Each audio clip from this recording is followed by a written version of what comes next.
earlier also seen that the Congress MPs had warned that if you don't let our leader speak, we will not let you speak. It seems they've finally managed to do that. But is there any sort of back channel communication that is being tried to get the Congress MPs on board? Because what we've seen in Lok Sabha could very well be repeated in the Rajya Sabha as well.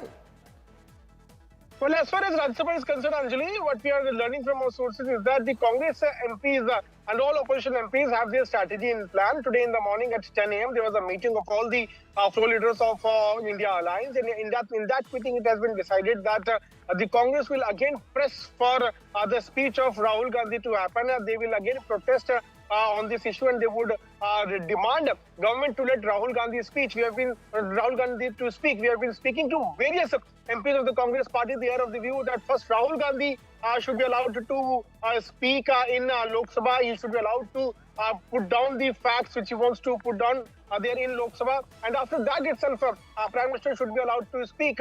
And that is why we saw right, Piyush. Piyush, we have some political reactions coming in. We have Ram Gopal Yadav speaking right now. Let's just listen to that. मैं तो किसी के भी बोलने न देने के खिलाफ हूँ। बोलना चाहिए, संसद बोलने के लिए, डिस्कशन करने के लिए, डिबेट करने के लिए, क्वेश्चन करने के लिए। लेकिन महिला सांसदों ने पीएम की कुर्सी को घेर लिया था विपक्ष के साथ। अगर ये सही है तो ऐसा होना नहीं चाहिए।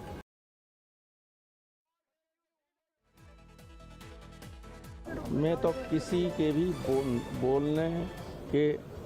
बोलने न देने के खिलाफ हूँ। बोलना चाहिए, संसद बोलने के लिए, डिस्कशन करने के लिए, डिबेट करने के लिए, क्वेश्चन करने के लिए। लेकिन महिला सांसदों ने पीएम की कुर्सी को घेर लिया था विपक्ष के साथ। अगर ये सही है तो ऐसा होना नहीं चाहिए। Okay, so you heard the Samajwadi Party MP saying that if the Prime Minister was blocked, he was stopped from speaking, then this is not right. So this is one big statement that we are seeing coming in.